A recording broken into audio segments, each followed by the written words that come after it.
चलो ठीक है, फिर आगे हम स्टार्ट करते हैं। कल हमने स्टार्ट कर लिया था एक्सक्रीशन से। तो एक्सक्रीशन से आगे फिर हम आगे फर्दर जो है बात की।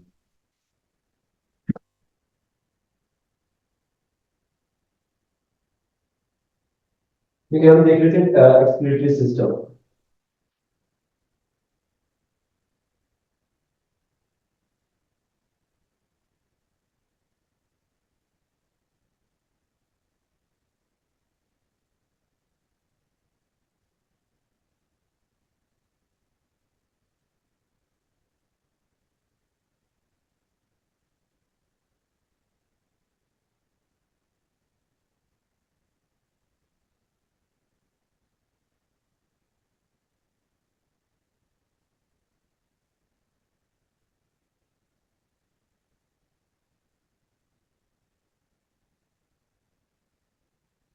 अब देखिए हमने यहाँ तक का जो बनाया था उसमें देखिए ये तो कैडी है।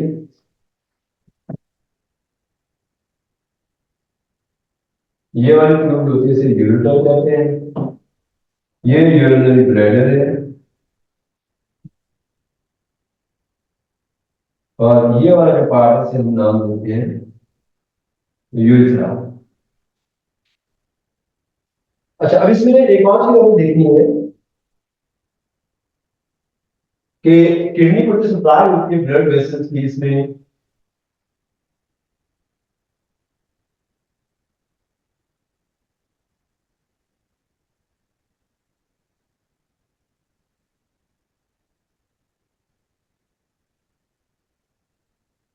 ये पल्मोनरी, सॉरी पल्मोनरी क्या है, वीनल आर्टरी है। और दूसरी तरफ आ रही होती है वीनल वेन।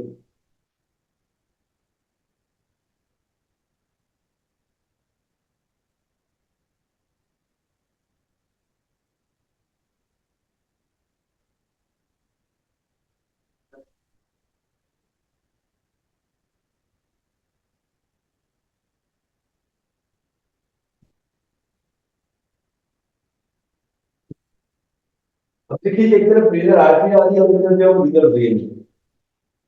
जो रीनल आर्टरी है ये ब्लड को लेके आती है फ्रॉम हार्ट। और इसके अंदर जो है वो वेस्ट मटेरियल भी मौजूद होते हैं, जैसे यूरिया है, यूरिक एसिड है, सॉल्ट है, शुगर है। सारा कुछ इसके अंदर मौजूद है, फिल्टर आउट करना होता है। ये वाली जो आर्टरी है इसे हमने नाम दिया, सॉरी ये वेना कहा बोलता है, आप इसे लेना कह दीजिए। ये हम बड़ी आर्टरी और वेन को ले जाते हैं। ये हमारे पास आ जाएगा, एओर्टा कर देते हैं और इसको हम कर देते हैं वेना का।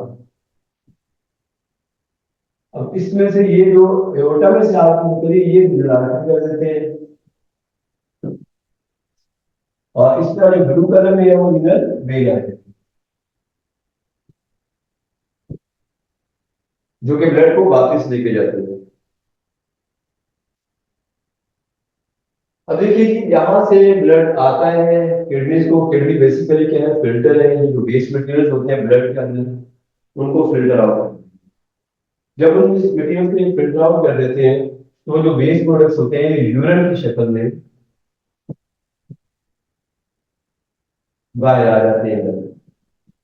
और यूरिटर से ये ब्लैडर में इकट्ठे होते हैं और देन यूरिथ्रा के रास्ते से उनको बाहर एक्सक्रीट कर दिया जाता है। यूरिन ब्लैडर के अंदर यहाँ पे पेयर ऑफ मसल्स होते हैं। ये जो पेयर ऑफ मसल्स का इन्हें आप नाम देते हैं स्फिंक्टर मसल्स।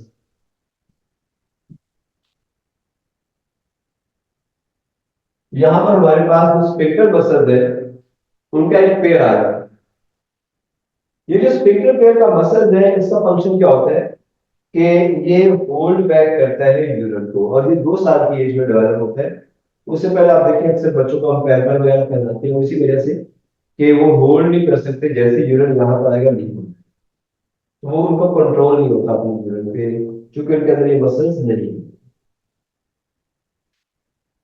अच्छा, इसके बाद में हम फर्दर हम देखते हैं कि ये जो हमारा सिस्टम है सारा एक्सक्रीटरी सिस्टम, ये खास तरह की सेल से मिलकर बना होता है।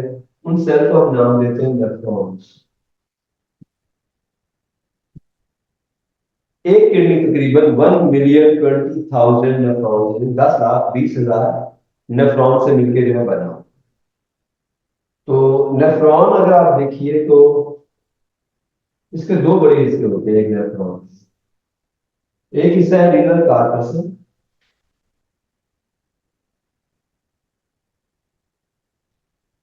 और दूसरा है रीनल ट्यूब्यूल। ये दो हिस्से होते हैं ये हमारी नेफ्रॉन। एक रीनल कार्पसल है और एक रीनल ट्यूब्यूल। जो रीनल कार्पसल है इसमें आगे दो हिस्से होते हैं, एक है ग्लोमेरुलस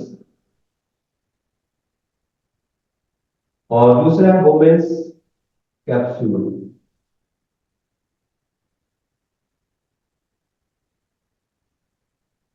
अच्छा जी, ग्लोमेरुलस आ गया और बोवेंस कैप्सूल आ गया। जी बेटा पूछिए सवाल। अच्छा, कितनी बड़ी होती है? माइक्रोस्कोपिक होती है बेटा। ये माइक्रोमीटर में अमूमन देखिए, कोई भी जो सेल होता है ना हमारा, तो आपने याद रखना है कि ये नॉर्मली जो है वो माइक्रोस्कोपिक होता है स्ट्रक्चर। तो सेल सारे माइक्रोस्कोपिक होते हैं। हाँ, अलबत्ता ये होता है कि आगे इनकी जो ट्यूब्स होती हैं वो काफी इलोंगेटेड होती है अंदर जाके, जो इनके साथ अटैच होती है, तो वो नॉर्मली फिर थोड़ा सा इलोंगेटेड स्ट्रक्चर जो है वो बना देती है। कि मतलब ये मिलीमीटर्स में भी चला जाता है या सेंटीमीटर्स में भी चला जाता है, क्योंकि वो ज्वाइंट होती हैं। और लॉन्ग ट्यूब लाइक स्ट्रक्चर जो है वो किडनी के अंदर बना है। अब जैसे देखिए आपका जो किडनी है, नॉर्मली अगर हम देखें तो इसकी जो तकरीबन 10 सेंटीमीटर जो होता है ना वो लेंथ होती है, और 5 सेंटीमीटर इसकी विड्थ होती है। केवल अगर 5 सेंटीमीटर इसकी विड्थ है तो आप अंदाजा कर लीजिए कि उस पूरे के अंदर जो है ना वो अब एक इलेक्ट्रॉन के लेंस को यहाँ से लेके यहाँ तक ऑलमोस्ट बंदी होती है। लेकिन ये है बहुत ज्यादा, इसकी बहुत बारीक और बहुत छोटी होती है कि हम बहुत क्लियरली देख सकते हैं माइक्रोस्कोप यूज करना। अच्छा, उसके बाद फिर हम ये देखते हैं कि देन अगर आप रीनल कॉर्पस या रीनल ट्यूब्यूल की बात करते हैं, तो रीनल कॉर्पस के अंदर जो है वो एक तो ब्लूबार्नस आ गया, दूसरा वोमेन कैप्सूल की दो हिस्से होते हैं। इसी तरह रीनल ट्यूब्यूल को आप देख लीजिए, तो रीनल ट्यूब्यूल जो होता है इसमें आगे ट्यूब्स होती हैं, और उन ट्यूब्स में तीन हिस्से होते हैं। उसमें अगर आप देख लीजिए तो हम ये देखते हैं कि इसमें एक तो होता है पीसीपी, प्रॉक्सिमल कॉन्वोल्यूटेड ट्यूब्यूल। दूसरा होता है लूप ऑफ हेनरी,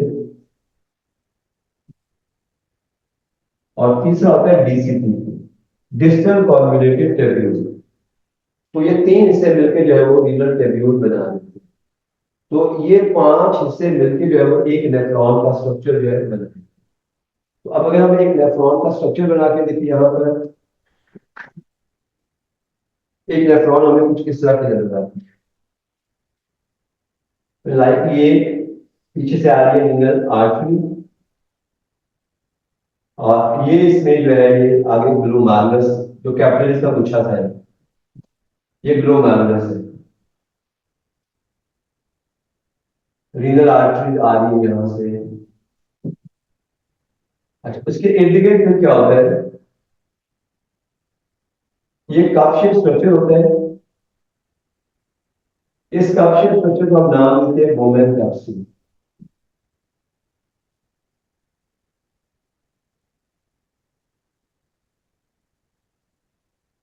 अब ये जो दो हिस्से हैं, एक ग्लोमेरुलस और दूसरा बोमेन कैप्सूल, ये मिलकर बनाते हैं रीनल कार्पस।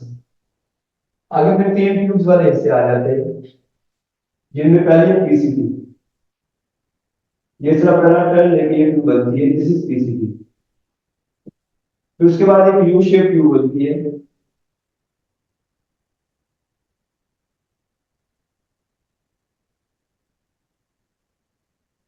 ये जो यू शेप बन रही है इसे आप कहते हैं लूप ऑफ हेनरी।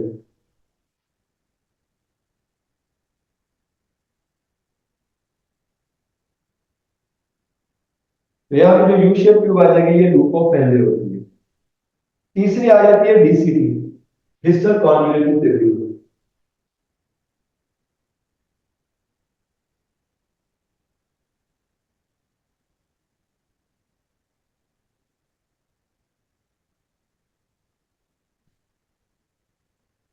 ये डीसीटी है और ये कलेक्टिंग ड्रग्स होती हैं।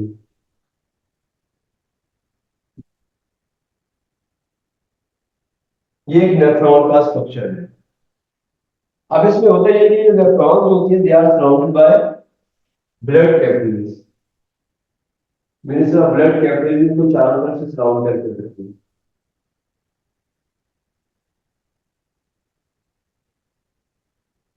अच्छा, अब ये तो हो गया एक नेफ्रॉन का स्ट्रक्चर। असल में ये नेफ्रॉन ही फिल्ट्रेशन करती है किडनी के अंदर, असल इनका ही रोल होता है। क्योंकि अगर किडनी को देखें तो किडनी हमें अगर नजर आए तो किडनी के हमें दो लेयर नजर आती है। एक बाहर वाली होती है जो बड़ी डार्क सी होती है, इसे कॉर्टेक्स कहते हैं। और अंदर वाली येलो रेडिश लेयर होती है जिसे आप नाम देते हैं मेडुला। नॉर्मली होता ही है कि एक नेफ्रॉन जैसे यहाँ पे ग्लोमेरुलस होते हैं, यहाँ पे वोमेन कैप्सूल होगा और ये वोमेन कैप्सूल इस तरह जो है वो एक नेफ्रॉन का ये स्ट्रक्चर होता है। तीसरा आप देखिए 10,20,000 नेफ्रॉन जो होती है ये सब पूरे किडनी के अंदर मौजूद होती है कि जो ब्लड अंदर आता है उनको फिल्टर कर करके जो मटेरियल्स होते हैं उनको अलग करना होता है, जो वेस्ट मटेरियल्स होते हैं उनको अलग किया जाता है, सॉर्ट आउट किया जाता है। तो असल में ये यहाँ पर किस तरह फिल्ट्रेशन करते हैं, किस तरह मटेरियल्स को जो है वो आगे भेजते हैं, ये फिर इंशाल्लाह हम कल पढ़ लेंगे नेक्स्ट क्लास में कि नेफ्रॉन जो है वो किस तरह यूरिन की फॉर्मेशन